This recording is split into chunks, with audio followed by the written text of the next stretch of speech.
Bismillahirrahmanirrahim. Assalamualaikum warahmatullahi wabarakatuh dan salam sejahtera. Hari ini kita akan sambung lagi perbincangan kita dalam bab 3, iaitu dalam subtopik 3.2.2, prinsip asas kendalian penjana arus terus dan arus ulang alik.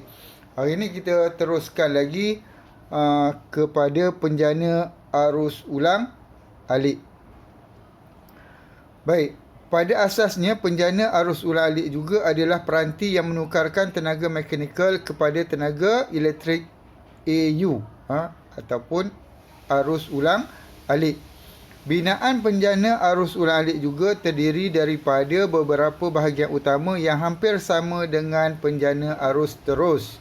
Bahagian yang berbeza adalah pada penukar tertib ataupun komutator yang digantikan dengan jenis gelang gelincir pada penjana AU. Baik.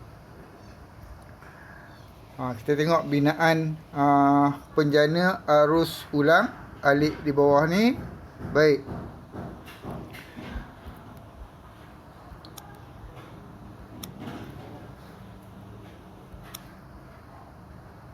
Saya kecilkan sikit supaya nampak penuh dalam skrin ni. Okey, ni dia.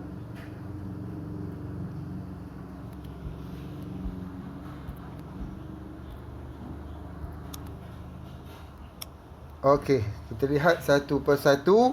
Binaannya hampir sama seperti binaan penjana arus terus, di mana ada kutub utama.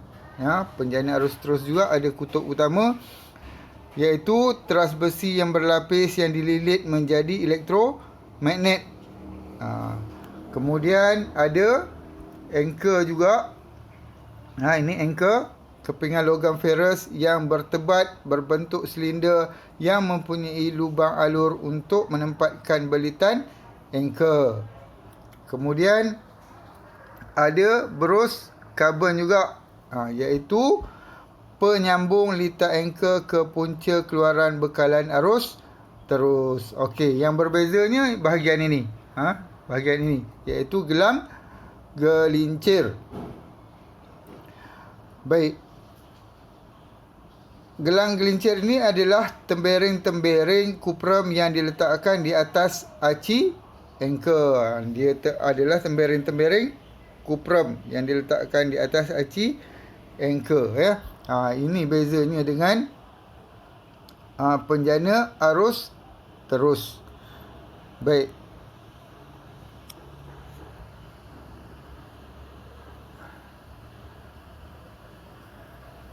Seterusnya, ini tadi fungsi dia.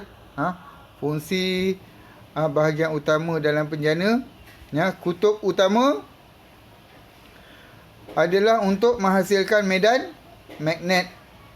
Tujuan kutub utama ni ataupun fungsi kutub utama ini adalah untuk menghasilkan medan magnet. Kemudian anchor, untuk memotong medan magnet untuk menghasilkan daya gerak elektrik ataupun singkatannya DGE. Kemudian gelang gelincir, punca tamatan bagi belitan mengalir ke anchor, menghasilkan voltan ulang alik. Inilah tamatan, tempat bahagian penyambungan belitan pengalih anchor yang menghasilkan voltan arus ulang alik. Kemudian yang keempat ialah berus karbon, penyambung litar anchor ke punca keluaran bekalan arus ulang alik.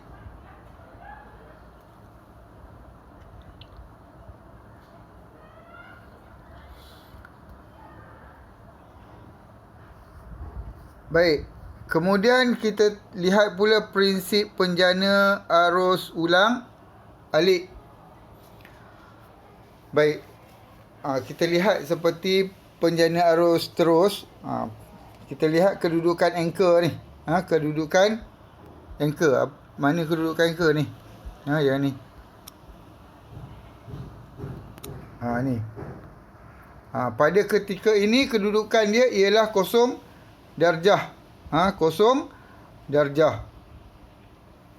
Bahagian A dan B tu dia berada di atas, C dan D di bawah. Pada ketika ini ialah 0 darjah. Pada kedudukan menegak, gegelung bergerak selari dengan medan magnet dan tidak memotong flux magnet. Pada ketika ini, anchor ni dia tidak memotong flux magnet. Ya. Daya gerak elektrik dan arus aruhan adalah sifar. Pada ketika ini, daya gerak elektrik dan arus aruhan adalah sifar. Adalah sifar. Kemudian, dia bergerak pada kedudukan 2. Maksud dia, anchor ni akan berputar, berpusing. Berputar pada kedudukan 2 iaitu 90 darjah. Pada kedudukan ini,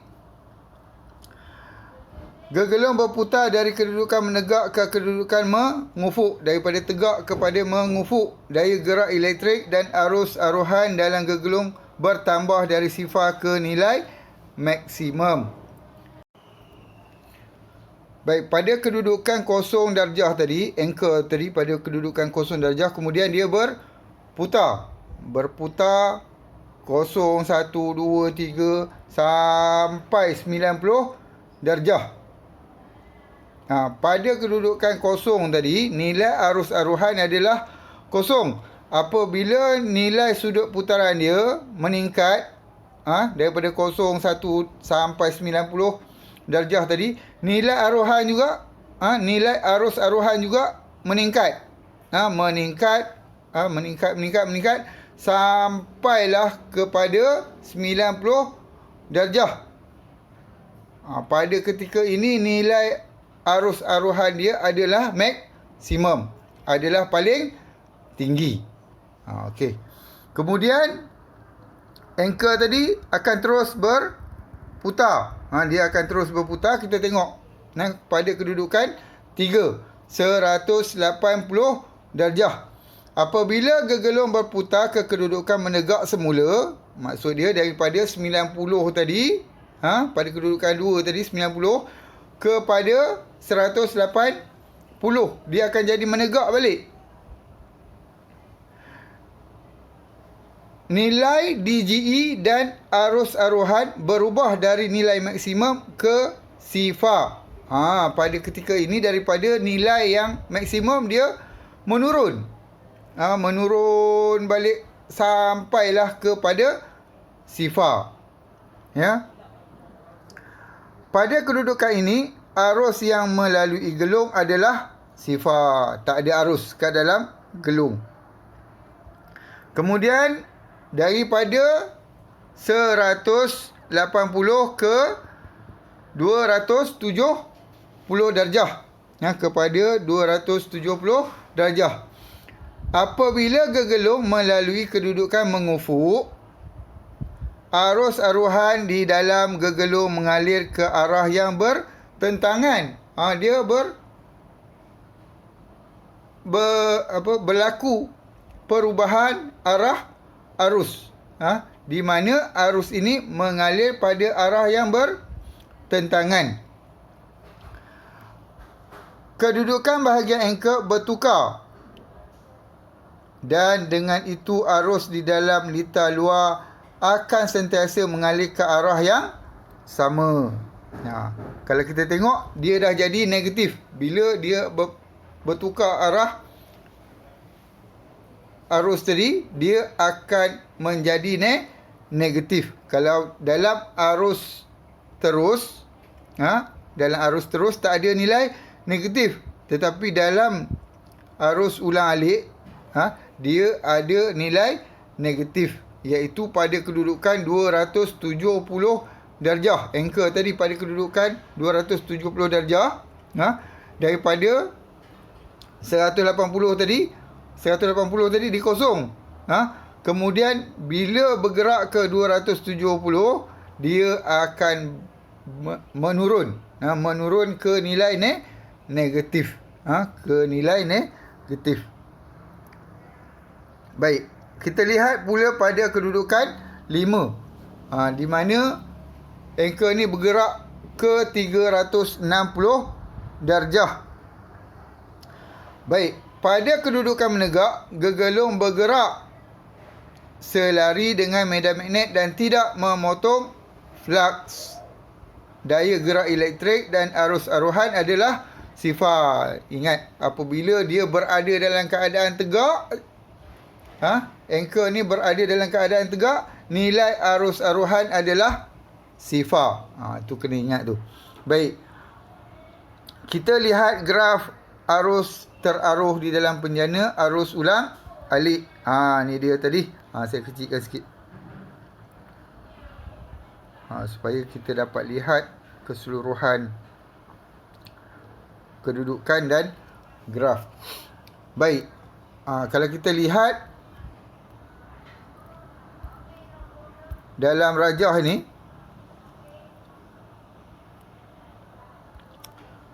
okey. Ini kedudukan 1. Kedudukan 1 tadi kosong darjah. Nilai sudut putaran bagi anchor tadi kosong darjah. Nilainya juga kosong. Di mana anchor tu berada dalam keadaan menegak. Kemudian pada kedudukan 2, nilai arusnya adalah maksimum. Berada pada bahagian atas sekali.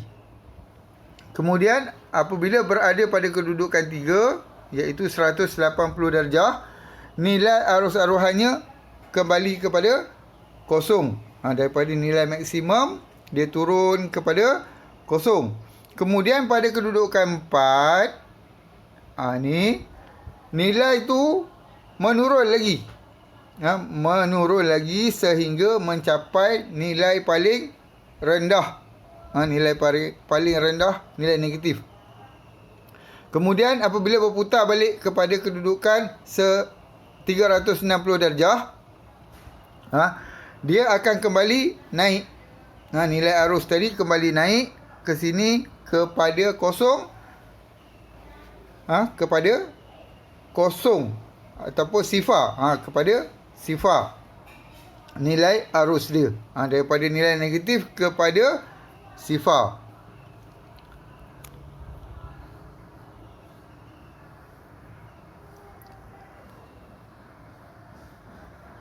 Kemudian kita lihat perbezaan antara penjana arus ulang alik dan arus terus. Okey, saya besarkan sikit. Baik, perbezaan penjana arus ulang alik dengan penjana arus terus. Baik, penjana arus ulang alik menghasilkan bekalan arus ulang alik, sementara penjana arus terus menghasilkan bekalan arus terus. Penjana arus ulang alik menggunakan gelang gelincir, sementara penjana arus terus menggunakan penukar tertib ataupun komutator satu gelang belah 2.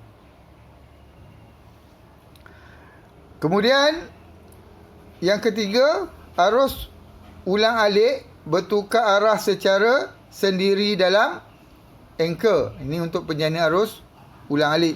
Sementara penjana arus terus,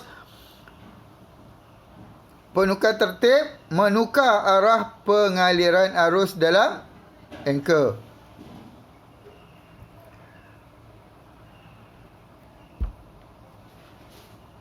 Penjana arus ulang alik lebih cekap kerana tiada geseran antara gelang gelincir dan berus karbon. Sementara penjana arus terus kurang cekap kerana terdapat geseran antara penukar tertib dan berus karbon. Sebab dia adalah gelang yang dibelah dua kan. Jadi bila gelang dibelah dua tu, dia ada gap. Ada gap, ada jarak di antara dua gelang yang dibelah tadi, menyebabkan wujud geseran di situ. Penjana arus ulang-alik menghasilkan voltan yang boleh diubah nilainya kepada nilai voltan yang lebih tinggi bagi tujuan penghantaran. Sementara penjana arus terus menghasilkan voltan yang tidak boleh diubah nilainya, iaitu nilai tetap. Kemudian penjana arus ulang-alik dari segi strukturnya, anchornya pegun dan medan berputar atau anchor berputar dan medan pegun. Sementara penjana arus terus, anchor berputar dan medan pegun. Baik, itu perbezaan di antara penjana arus ulang-alik dengan penjana arus terus. Seterusnya kita lihat kelebihan penjana arus ulang-alik berbanding dengan penjana arus terus. Baik, penjana arus ulang-alik, voltan keluaran boleh dijana, diubah dan diagihkan dengan lebih cekap. Sementara penjana arus terus, voltan keluaran tidak dapat diubah dan tidak sesuai diagih kerana penggunaan penukar tertib. Ya. Baik, penjana arus ulang-alik menghasilkan tenaga lebih cekap kerana tiada geseran antara gelang gelincir dan berus karbon. Sementara penjana arus terus, penghasilan tenaga kurang cekap kerana terdapat geseran antara penukar tertib dan berus karbon. Baik. Seterusnya, penjana arus ulang-alik lebih meluas, terutama dari segi penggunaan dia. Ya. Penjana arus ulang-alik ini dia digunakan secara lebih meluas, terutama dalam penjanaan sumber tenaga yang lebih besar. Sementara penjana arus terus, penggunaan penjana adalah terhad, digunakan untuk sumber tenaga yang kecil sahaja. Baik, itu saja tentang penjana arus ulang-alik dan penjana arus terus. Jadi kita telah selesai subtopik 3.2.2, prinsip asas kendalian penjana arus terus dan arus ulang-alik. Mudah-mudahan murid-murid semua telah pun faham akan prinsip asas kendalian penjana arus terus dan penjana arus ulang-alik ini. Mohon maaf, video ni agak bising sikit tadi sebab dekat luar sana ada orang sedang buat kerja. Jadi ada gangguan sikit kat dalam video ni.